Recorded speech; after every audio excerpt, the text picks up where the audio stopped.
we went through a few people and we were like, we're going to get the best people in here, and we treat our onshore resources like that too. Like we have three types of players: A players, B players, and C players. And C players means, after 30 days, you're not going to be here anymore. B player is you're good, but you got to get to an A, and A player is like, you're awesome. Like that's in a nutshell what our company philosophy is.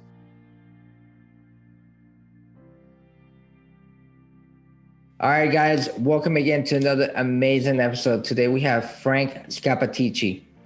Frank has a company, Gray Line Investments.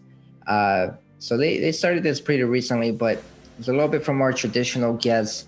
They focus more on wholesaling residential property. However, what we're going to talk about here is processes, systems, and how to target sellers, because that's translatable to multifamily, to any kind of real estate investing that you're doing. How do you get out there and find those motivated sellers, right? So let's talk a little bit about this, Frank. Let's go into, first, tell us your story, a little bit about, you told us briefly you started as a side hustle and they got fun and then they got into a real business. So let's go with that real quick. Yeah. So, thanks for having me on first off. But this company started in late February, early March this year. And I work at JP Morgan, which I'm about to leave my job. By the time this broadcast, I'll probably be out. It's like me and a couple of buddies, John Plumstead, Justin Key, started this company. And we're like, hey, COVID has cut our commuting times down. We got a little bit of extra time, like an extra hour a day, because I commute to the city in New York. I don't have to do it anymore. We're like, hey, we all own real estate assets now. Let's start investing in a side hustle. Like, let's either buy more homes for ourselves or maybe wholesale them and wheel and deal a little bit. We had no clue what we were doing, but we were eager to do it and we were excited. We started just doing all the work ourselves, obviously, so we started paying for lists in PropStream, which is a really common tool that wholesalers use to get lists for motivated sellers. We started targeting out-of-state landlords. That was our list. We were like, hey, people that own rentals that haven't seen them in 10 years, maybe they're a motivated seller. That's how we started. And we targeted military bases, because I'm a veteran. Our entire team is vets. So we know that there's a surplus of single family rentals in those areas. So we're like, hey, let's just try it out. Not a lot of people are doing this, to be honest. And we just started texting and calling all these homeowners, just straight, all hustle, like all manual labor, right? And the first 45 days went by and we closed like 4 or 5 deals, and we had no experience. And we were like, okay, this is easy, This is when? This was from late February to like the end of March. So this year? Early April. Yeah, somewhere around. Oh, wow. Cool. Yeah. This is crazy. So it's happened super fast. So we do that.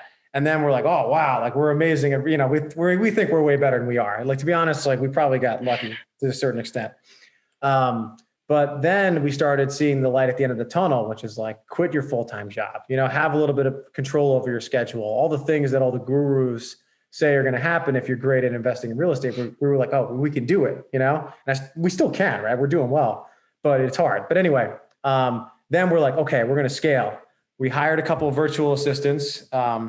Now we use Rocket Station, which is a great virtual assistant company. And we had them doing the first reach outs to sellers, right? So they would look at the list that we would pull from PropStream, like I mentioned before. It could be out-of-state landlords, could be probate, could be all these lists that people use to find motivated sellers in the single family home game. They would pull the lists, text them, do the initial reach outs for us. And then, they would send them to us and we would call them. So we started then having qualified sellers, right? Like there was some level of qualification. They would ask them things like, are you interested in selling your home? Are you interested in selling at 70% of the Zillow or the Zestimate, like stuff like that. So by the time they got to us, we had some expectation that they're willing to depart from their home at a discount, right?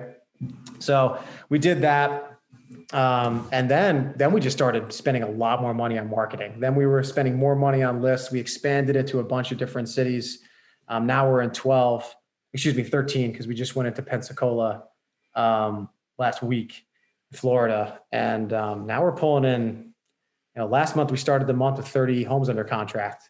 So it's been like a wild year, man. Like we started from scratch, and now, now we're getting a lot of homes under contract. I think now the goal is to increase conversion.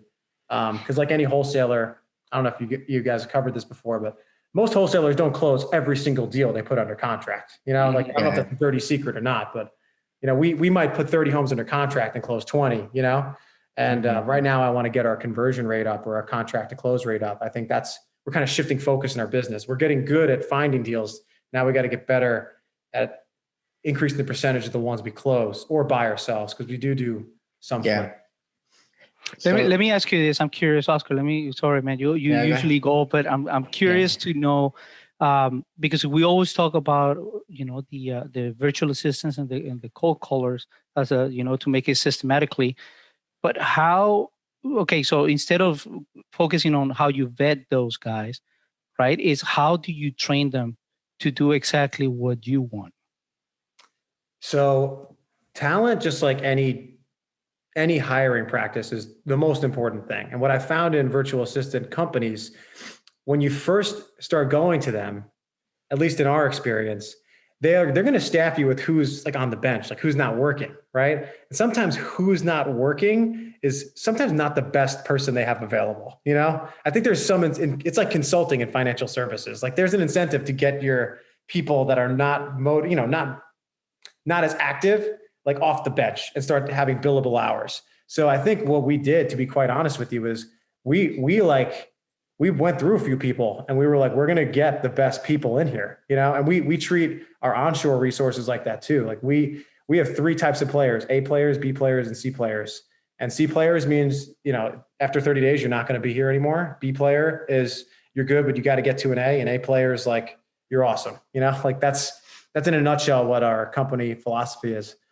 So we luckily got 2 right off the bat that were fantastic. I think we had 1 that we switched out after about 2 to 3 weeks. So 1 is like, get awesome people. It doesn't matter if they're virtual assistants or they're onshore, whatever. Like you have to have good people.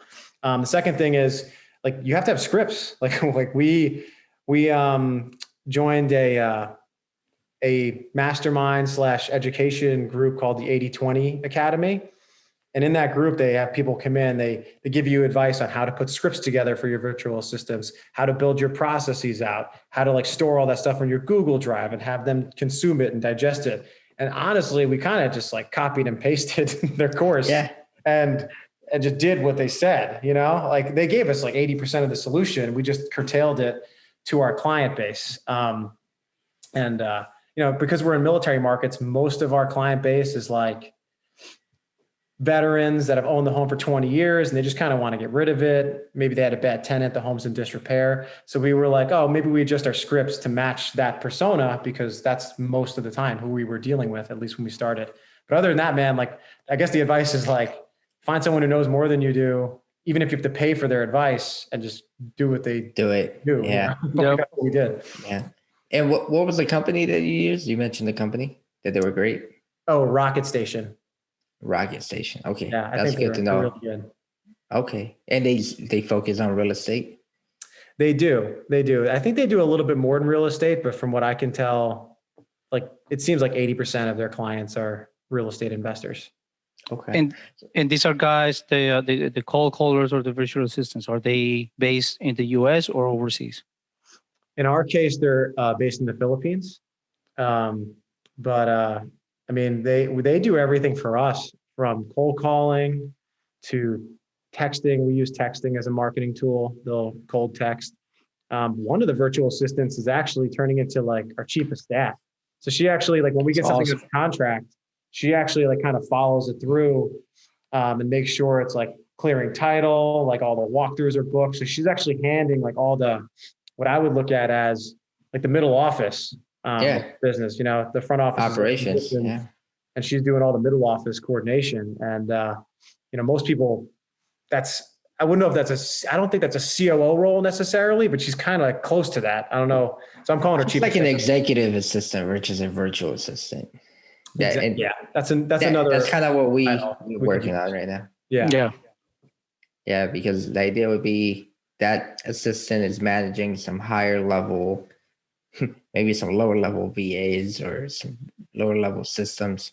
That's pretty cool, man. That's exciting. So let me ask you for your deal flow, because that's important for any real estate strategy is, you mentioned, okay, they cold call. Are you loading, your list into a special CRM so that they call it? Like, are you using Zenco? Are you using something special for that?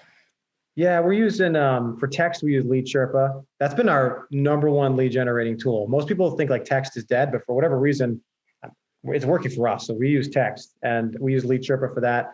We use CallRail to manage our phone calls, and Mojo Dialer, which allows you to essentially make, when you're cold calling, it basically places 3 phone calls at the same time, and whoever picks up first, that's the one that you talk to. It's a productivity tool. We use that. And we do other stuff too. We had pay-per-click going for a little while. I think that's something we can improve on. I don't think we're the best pay-per-click company yet. Just for whatever reason, we just have a little bit to learn there, maybe because we're young. And then we were doing bandit signs, which is like, the signs in the street, like we buy houses. But after we kind of have turned into like, now that we're in 13 cities, we're kind of national, and we were like, yo, we can't scale like this. So anything that's like a hyper local strategy that like someone who like operates in that particular market would be good at, we've gotten away from. We're never going to be the best at the world at like driving for dollars or putting bandit signs in the ground. We're just not going to be good at it. Some high level marketing. Yeah. Are you, how are you delegating or running operations in different cities? Do you have a specific person doing that, or are you just teaming up with the local hotshot wholesaler? Yeah. So before we go into a market, there is a little bit of work we have to do to prepare. So we do want to have relationships with agents. So we'll actually pull a list. If we don't know someone there already, which we might, but if we don't, we'll actually pull a list of agents. We'll just pull that data in Excel sheet, CSV, whatever. And we'll actually like ringless voicemail, cold text, and cold call them. And we'll sort that list by how many deals they've done, like how active they are.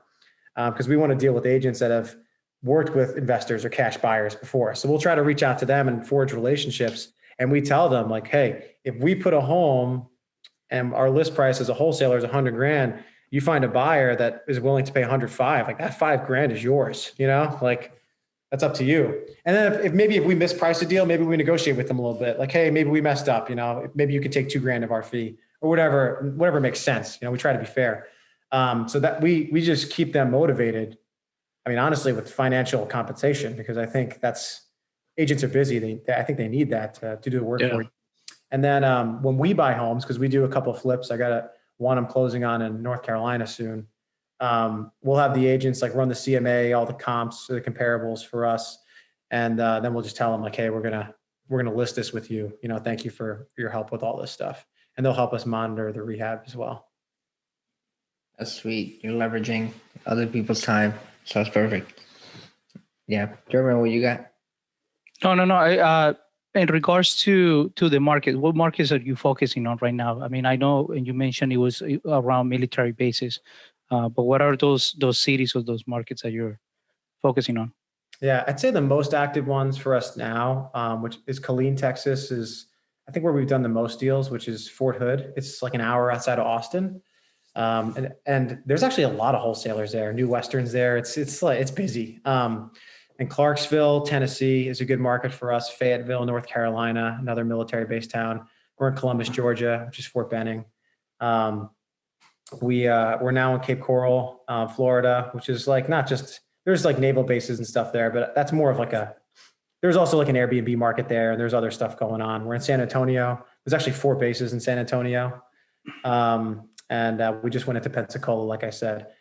So there's more actually. We're in Fort Sill, which is Lawton, Oklahoma. But I guess what I'm trying to communicate is we started in military bases because we thought of ourselves as, we're wheeling and dealing single family rentals. And military bases just have a ton of them because the people that work there are just transient by nature. They deploy, they move, they're on orders. They get told they're moving to Germany on, in a couple of months notice. So that type of job just creates an economy where there's tons of rentals. So we're like, there's a lot of investors there. Let's go do it. But now we're getting to the point where we want to start testing ourselves more in markets that are not just dominated by the military. So we're going to start testing that out and see, how good we are, like how good is our marketing? Is it on par with the people that are dominating Phoenix, and the other more active markets? And we'll see what happens. Cool. And in regards to your team, because you have a team, right? Obviously, besides the VAs and all that stuff, how are you guys structured? Who does what? Who takes care of what in the team?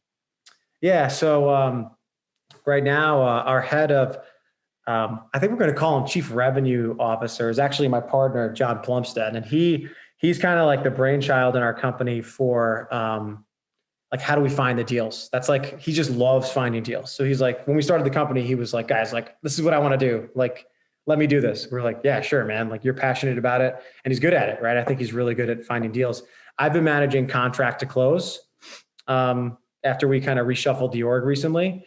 So it's like, once it's under contract, like, what are we doing? I also raise all the money for the business. Like I mentioned before, we also buy houses and do some flips on our own. So I manage all the private money raising and the actual assets under management part of our business.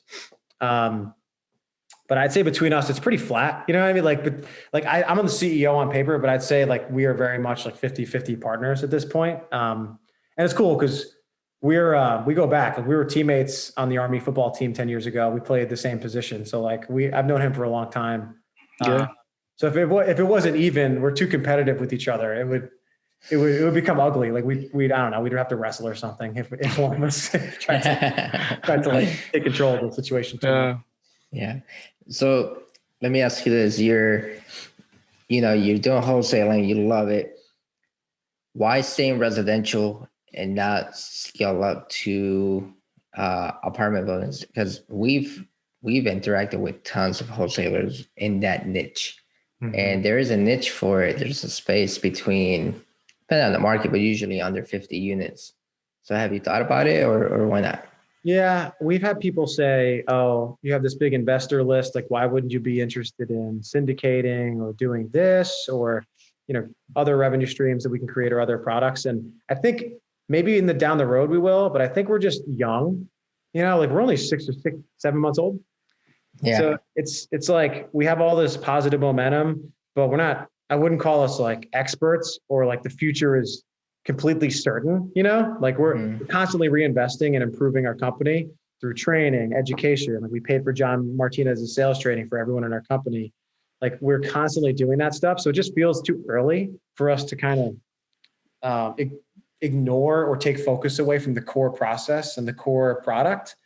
So maybe in the future we will, but right now, like, I'm focused on getting as good as we possibly can on dealing in the single family space and getting our team as good as we can be at that. And then I think more opportunities will grow once we've really established ourselves in that space, or at least that's what I'm thinking. And I feel like if I introduce multifamily, then our acquisitions team and our managers, Carlo and Adam, they're awesome guys.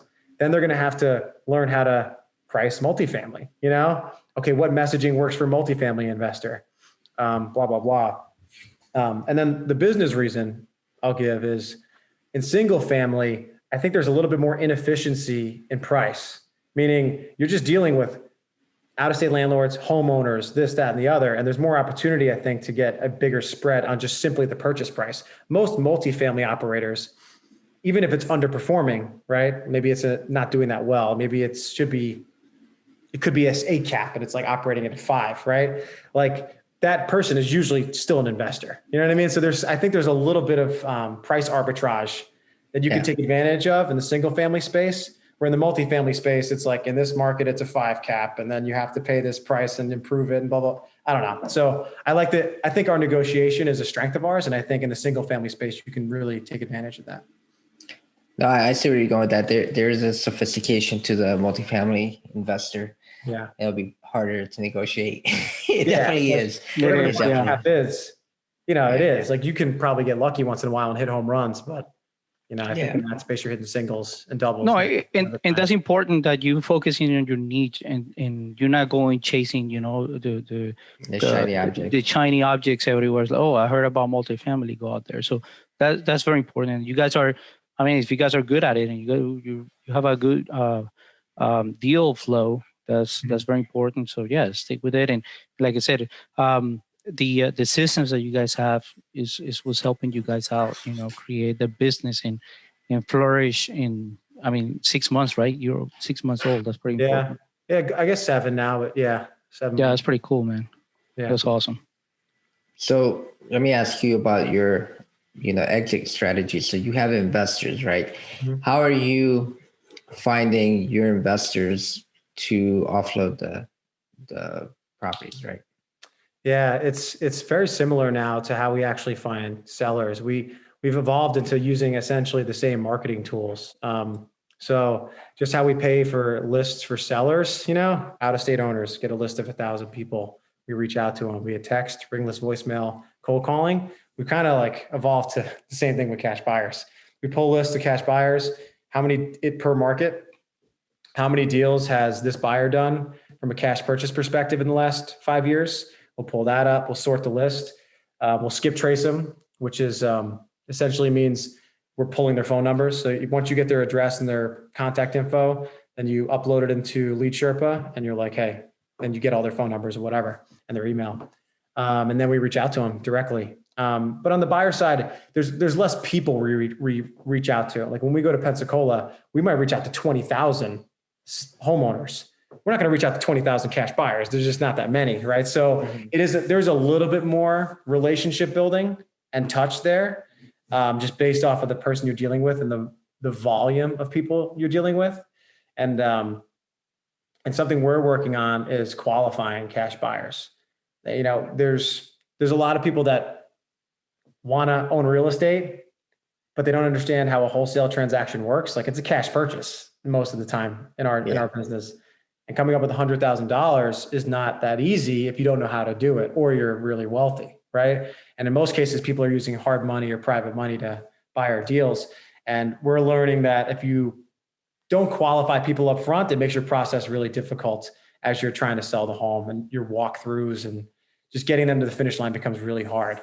So that's something, honestly, I'll admit we're improving, right? I think we've definitely had walkthroughs where we've come out of it and we're like, oh, we got a buyer. And then 2 days later, we're like, oh, got to start over. Too bad. We don't have anybody. Yeah. I hear you.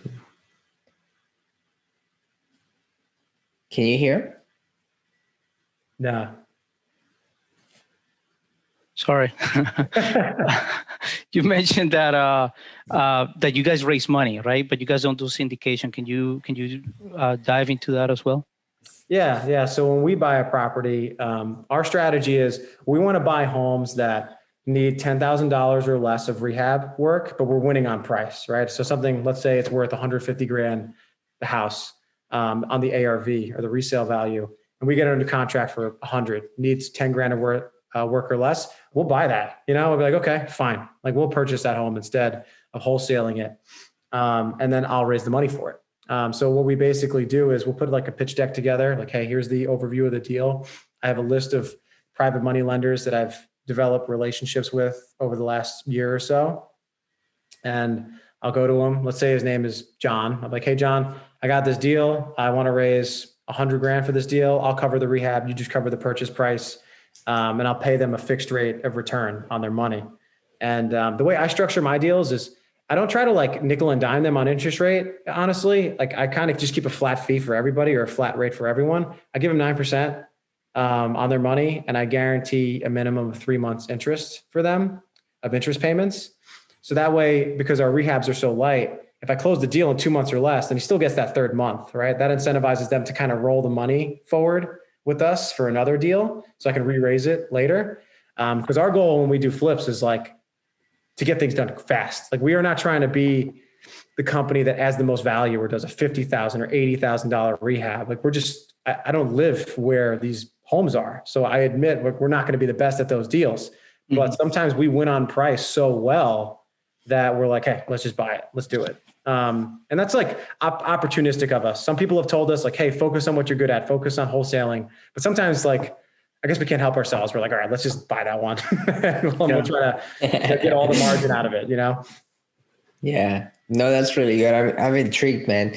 I'm intrigued on how you get your investors right and what the price point they are comfortable with investing, right? Because that is something that investors in the multifamily space, they want higher returns, right? So the fact that these guys are comfortable with 9, well, I mean, that's not bad, but yeah, I'm just curious. So are you, because you hit it up a little bit, but I still have a question about it. How do you, I'm trying to figure out the best way to say this. So you market towards cash buyers, and then you tell them, what exactly do you tell them in that conversation to bring them in, right? So, I mean, for buyers, like the initial contact we make with the cash buyer, let's say you were a cash buyer in Killeen, Texas. We get your phone number through skip tracing. You might receive a text from Grayline or one of our employees saying, hey, check out this deal on 123 Main Street with the hyperlink. The hyperlink will take you to our website. And you're like, oh, this home that's worth 100 grand they're selling it for 70. And I already own 20 homes. I'll call this person back, So then they might respond back, hey, yeah, I'd like to talk to you. And then we're just, from that point forward, we're straight into the sales process, So we do outbound marketing, but our hope is that we're getting responses, right? And like, that's making our disposition or our salesperson's job easier. So sometimes the deal sells itself. Sometimes the deals are really good and you have an experienced investor that responds and they're just like, hey, like, let's do it. Sometimes you do have to dig in a little bit and they'll ask questions like, how much is the rehab in this property? And you'll say, we think it's $12,000 or whatever it is. And they'll come back and say, well, I can only pay $85,000 or whatever the number is for that property. And then we'll do a little bit back and forth. Sometimes if enough investors give us feedback that the deal needs to be priced differently, we'll go back and renegotiate with the seller. Sometimes we don't do it perfectly every time, but at the end of the day, you got to service that client. That client is your cash buyer in the wholesaling game, right? And if you get feedback from 10 people that your price is off, man. So yeah. You got to fix that. Don't try to jam a square peg in a round hole, but most of the times we reach out to someone, it's a text that we reach out with. They're either on our buyers list already and they tell a friend, stuff like that. So it's a mix of networking and outbound marketing for us. Gotcha. And let's talk a little bit about creative strategies. So I know you guys have experience with that, and we've had several other people talk about that on our show, but how do you handle, which ones are your strategies? Let's dive into that a little bit.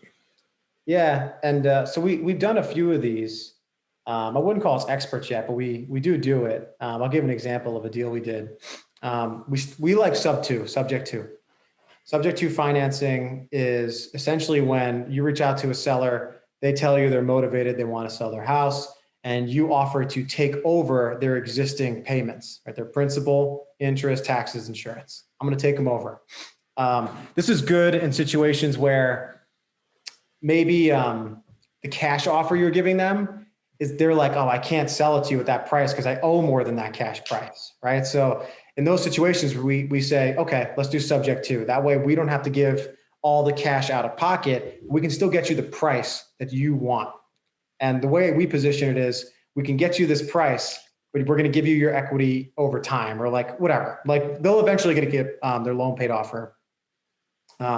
Excuse me, I'm warped. That's my seller financing pitch. Go back. In subject to, you want to get someone that just wants to get off their payments or get out of their payments. Yeah. So I'll give an example of a deal. We did a subject to deal in Fayetteville, and the seller owed right around $85,000 on the house. And they had a pretty high interest rate on the loan, right? So we knew that, but we were like, let's do it anyway. So we took over their payments. The home was vacant. Tenant just moved out. When we do sub two, we like to lease option the home. And a lease option on the exit strategy.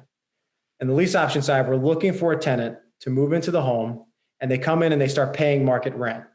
But they agree in 2 years or less in our contracts to purchase the home at a preset price, right? So we acquire the home subject to, we're taking over payments. We now owe $85,000. The tenant comes in, they're like, hey, I'm paying $1,100 a month. That's the market rent for this house. I'm going to give you a down payment. And in 2 years, I'm buying this house at $113,000, right? So what this allows a wholesaler to do is, instead of dealing with a cash buyer who needs to have margins to buy your deal, they need to get some of that margin, right? Because they're eventually going to either flip that home or try to use it as a rental and refinance out. So they have to buy at a discount, right, to make their business run. In this case, I'm listing this on a website called Tenant Turner, and I'm selling to a retail buyer, right? So I'm allowing myself to acquire the deal subject to low money in. I have almost no money in this deal, and then I'm selling a retail price. Yeah. So, we've done that a couple of times, and I know I botched the explanation at the beginning, but no, you're good. Yeah. Let me just simplify a little bit. So you're going in subject to, you do a lease wrap, you rent to own, essentially, right? And you rent to own a year, 2 years? We do 2 years because most of the people that do rent to own or lease options, a lot of times their credit is maybe a little bit lower than what's required to get a loan from a bank. Yeah. If I do a 1 year, I feel like I'm not giving them enough time to bump it up and qualify. And I don't want to be the predatory lease optioner, like there's people out there that do that. I could, now that I've done it, I can see how you could be predatory. If your purchase price is too high, then they won't appraise properly. And then you take their down payment. So you're gone. Man. So I was like, what's the Zestimate?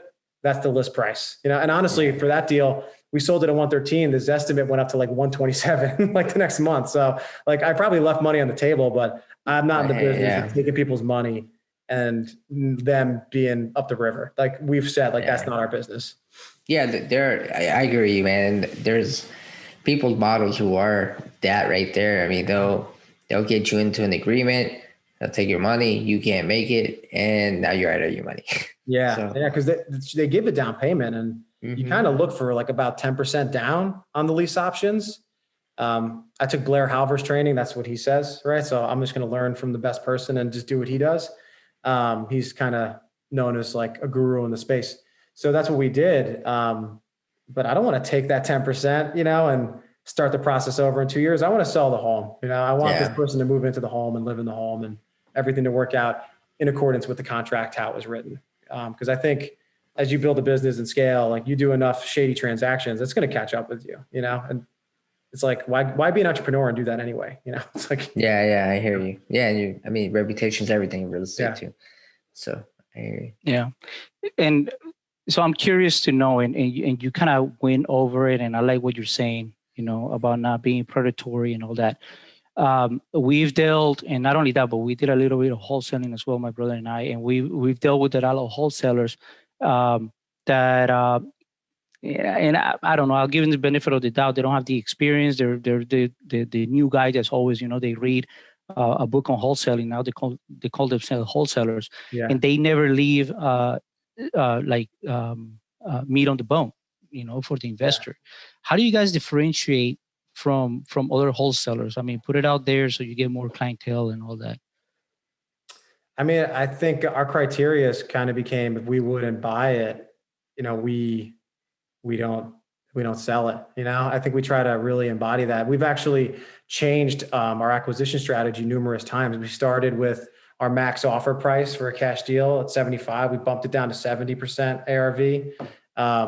We used to be more in like the low income housing space, but we found it difficult to leave meat on the bone, like you said, for homes underneath $75,000 ARV. And in our markets, there's a ton of them, right? Like in all these military bases, there's always at least one or two subdivisions that have those homes.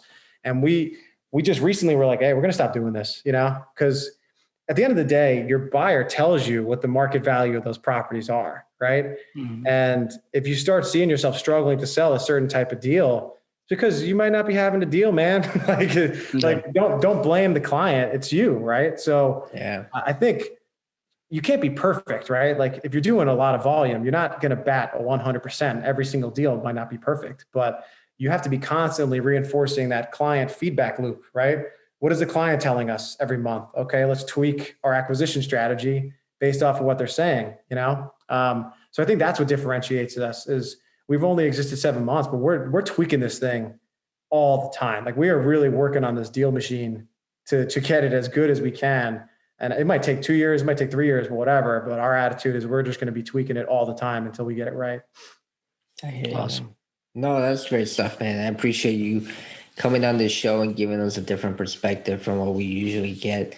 I will say I have huge respect for wholesalers because, I mean, wholesalers are grinders, man. You're out there creating systems and try to get things in. It's a lot of marketing. So that's why I was asking you a lot about your marketing stuff, because as a multifamily guy, you know, we're heavy into marketing, but a lot of the other guys aren't. And I think it's because our roots we're in wholesaling, to be honest with you.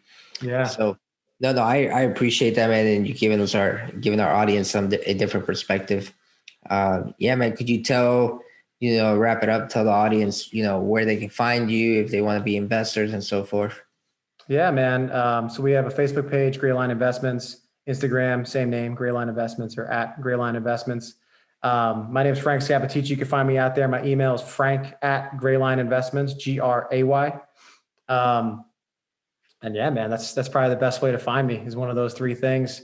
And graylineinvestments.com has all of our deals. So you could look at all of our listings, check them out if you're interested. That website also allows you to be added to our cash buyers list. Okay, sweet. Great. Man. Thank you again, and thanks for coming out. For all the listeners, leave us a 5-star review, show some love, and we're out.